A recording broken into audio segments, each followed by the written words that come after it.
Welcome,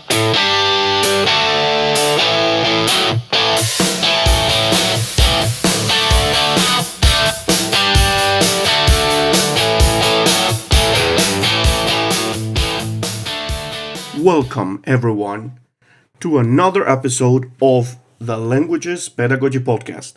And this one is a little bit different because today I don't have a guest sitting with me. There's nobody waiting for me to ask the first question. There's no interview that we're about to start. And there's no big introduction that I need to make. Today, it's just me, you, and an entire season to look back on. This is episode 239, and officially, this is the finale of season 5. And I have to tell you, it feels strange saying that because when you're producing episodes week after week, talking to people from different countries, preparing conversations, researching guests, recording, editing, publishing, and then immediately thinking about what comes next, you don't always have enough time to actually look back and realize how much has happened. So that's exactly what I wanted to do today. I don't want this episode to be one of those typical recaps where I simply tell you, in this episode we talk about this, and in that episode we talk about that, and blah, blah, blah. You can scroll through the podcast and see all of that yourself. What I really want to talk about today is what season 5 taught us. Because when I look back at all the conversations we've had, all the guests who joined me, all the different perspectives that came into this podcast, I realized that even though we discussed many different topics, they were somehow connected. We talk about artificial intelligence, language teaching, neurodiversity, ADHD, literacy, the reading brain, multilingualism, technology, teacher identity, creativity, student behavior, and the changing role of educators. And underneath all of those topics, I think there was one much bigger question that kept happening. What kind of education are we building for the next generation? And this is how we start this finale. So, as I always say, sit down comfortably, get yourself a coffee, and let's get started.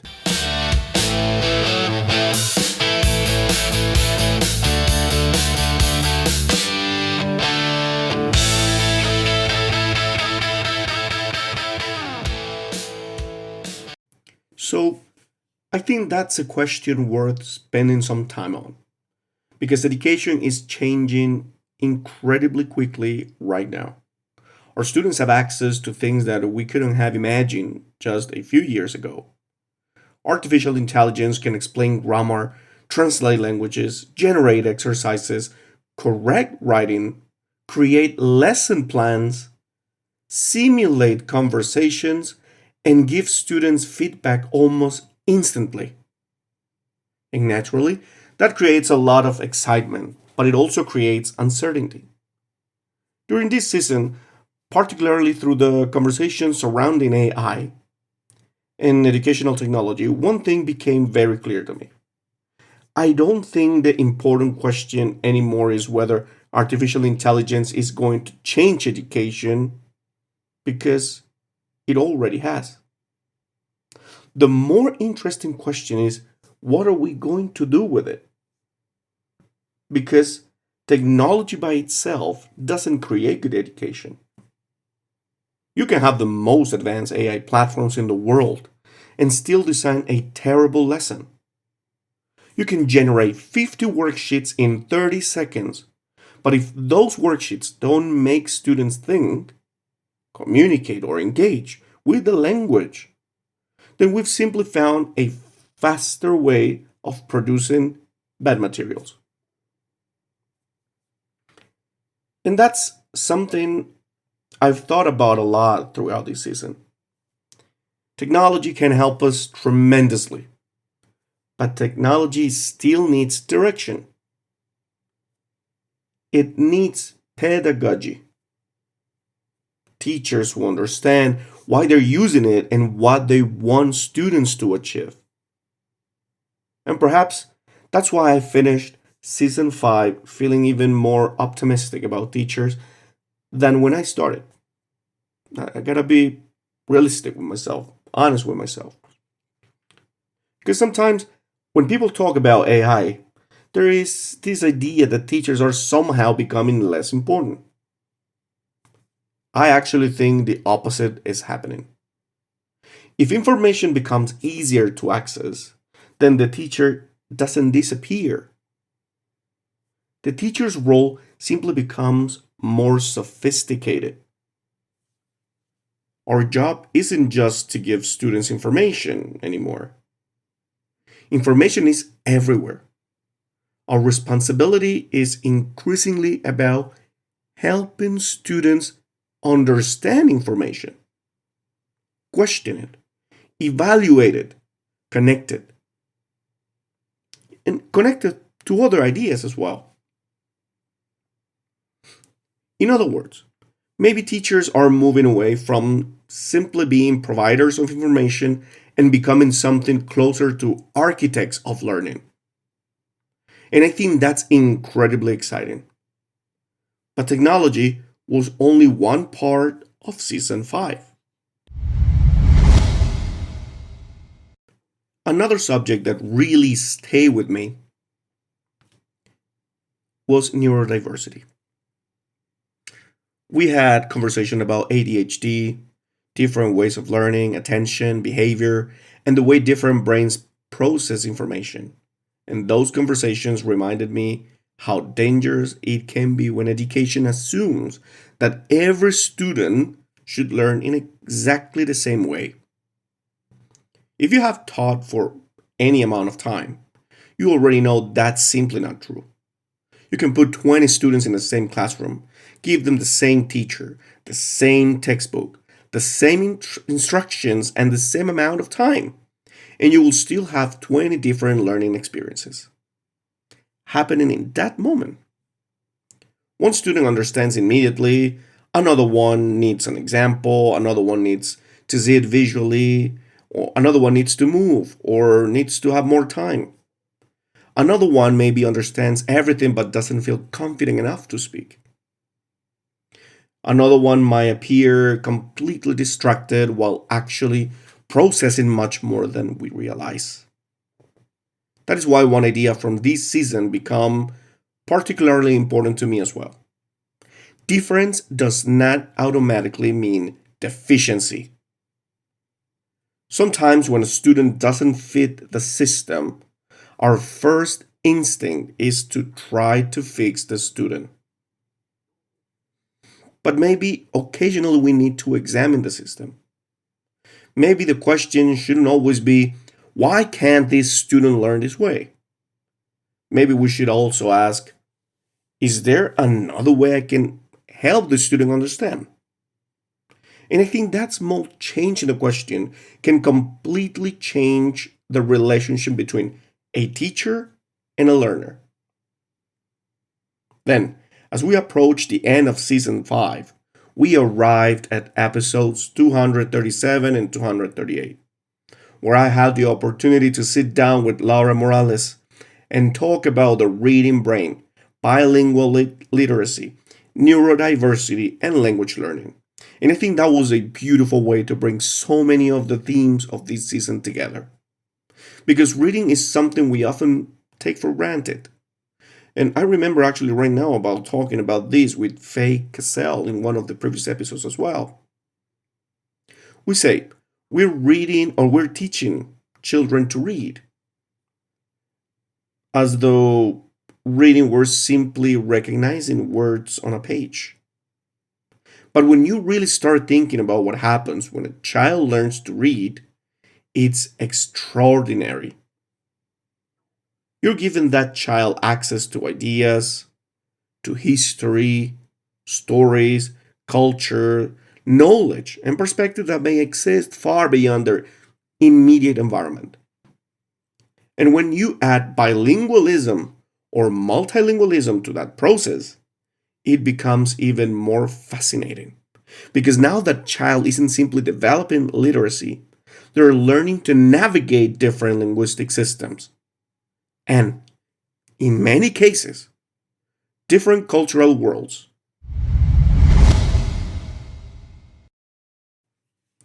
That conversation reminded me of something that I think summarizes much of what this podcast is about. Language education isn't really just about language, it's about access. When you learn another language, you gain access to people you couldn't communicate with before. You gain access to books, humor, music, ideas, culture, different ways of seeing the world. And that's why, even in an era of instant translation and artificial intelligence, I still believe language learning matters enormously. AI might translate what somebody says, but knowing their language allows you to understand something deeper about how they think, how they express emotion, how they joke, how they see relationship, and how their culture has shaped the words they use. And that's something technology can assist with, but it cannot replace the human experience. That experience of learning another language. And speaking about the human side of education, I really want to take a moment here to talk about the people who made season 5 possible.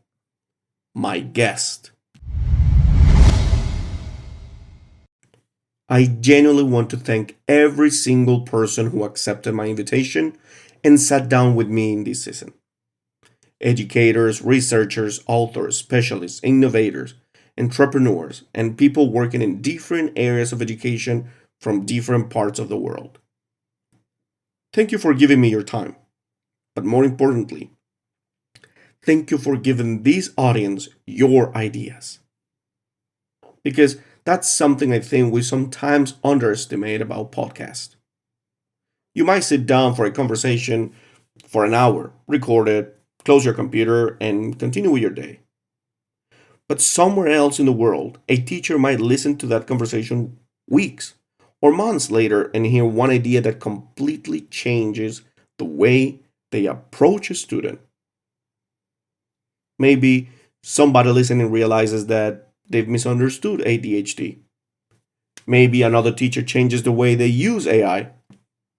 Someone becomes more aware of bilingual literacy. Or a language teacher start thinking differently about accents, identity, and multilingualism.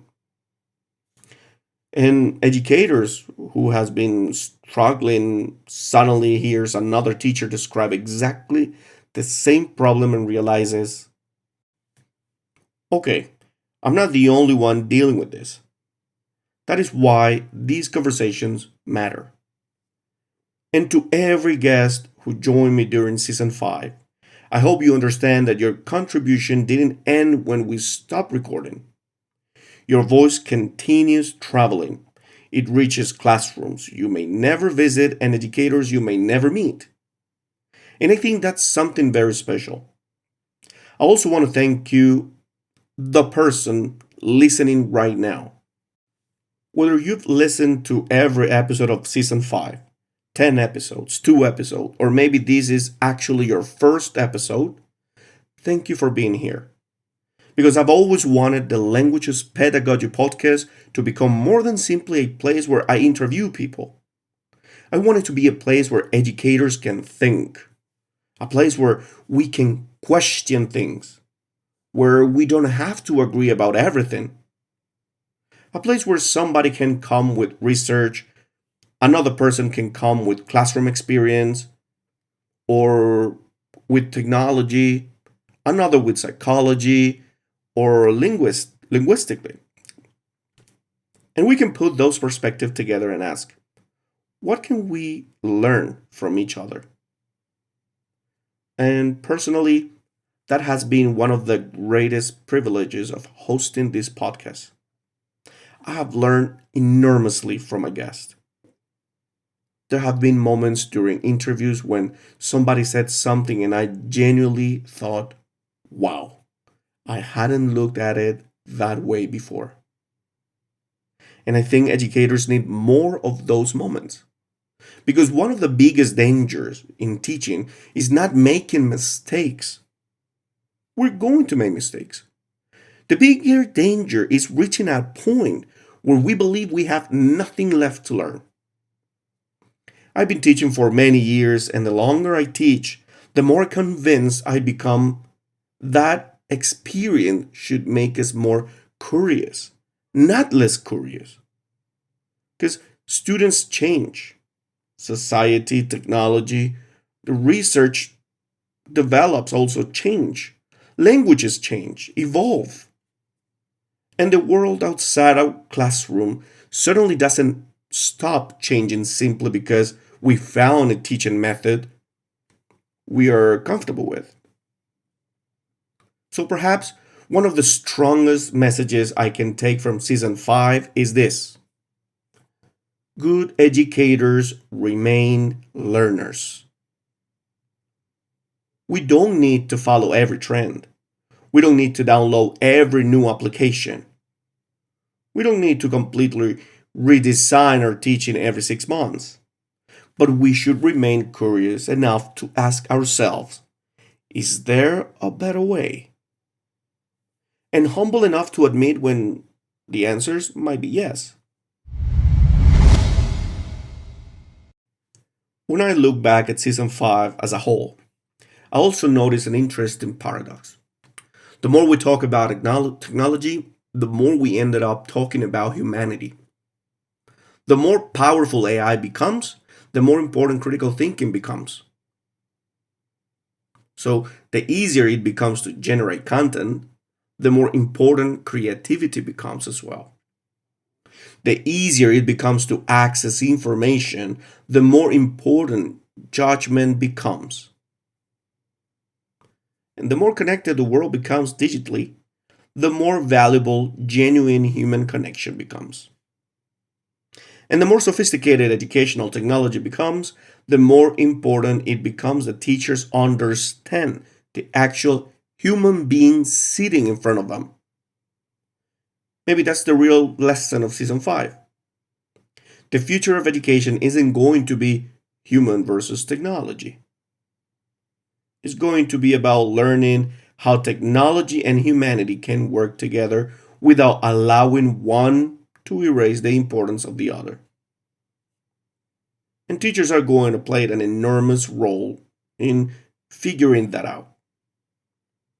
So, if I had to summarize the entire season in one idea, I think it would be this: the future of education will not be determined simply by the technology we create, but by the wisdom, curiosity, and humanity with which we choose to use it. And I think that's a good place to end season 5. Not with all the answers. Actually, probably with more questions than when we started. But that's okay, because that's what good education does. It makes you curious. It makes you question what you thought you knew. It introduces you to perspectives you hadn't considered.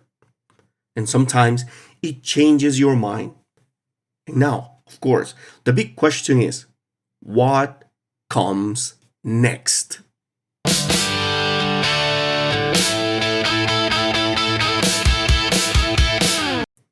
Season 6. And I am excited about it. I want to continue bringing educators, researchers, authors, innovators, and people with interesting perspective into this space. I want us to go deeper into language learning, technology, neuroscience, psychology, teacher development, educational systems, and the realities teachers are facing around the world. But I also want to keep something exactly the same: the conversations. Natural conversations, real people, real experiences, different perspective, questions that sometimes don't have comfortable answers, because that's what this podcast has become. And that's what I want it to continue being. So, to every guest who joined Season 5, thank you. Thank you for your knowledge, your generosity, and your willingness to share what you know. To every teacher who listened and took an idea back into the classroom, thank you. To every language learner who found something useful here, thank you to everyone who shared an episode, recommended the podcast, sent me a message, or simply pressed play. Thank you for being part of this community. Episode 239 closes Season 5, but it doesn't close the conversation. Education is changing, language learning is changing, our students are changing, technology is changing, and we have a choice. We can stand outside that change and complain about it, or we can participate in shaping what comes next. I know which one I choose, and I hope you'll continue on that journey with me. This has been Season 5 of the Languages Pedagogy Podcast. What a season! What incredible guests! What incredible conversations, and more importantly, what incredible possibilities still lie ahead. I'm your host, Mike, and as always, thank you for listening. Thank you for learning with me, and thank you for keeping these conversations alive. Season 5 ends here, and very soon, Season 6 begins. I'll see you there.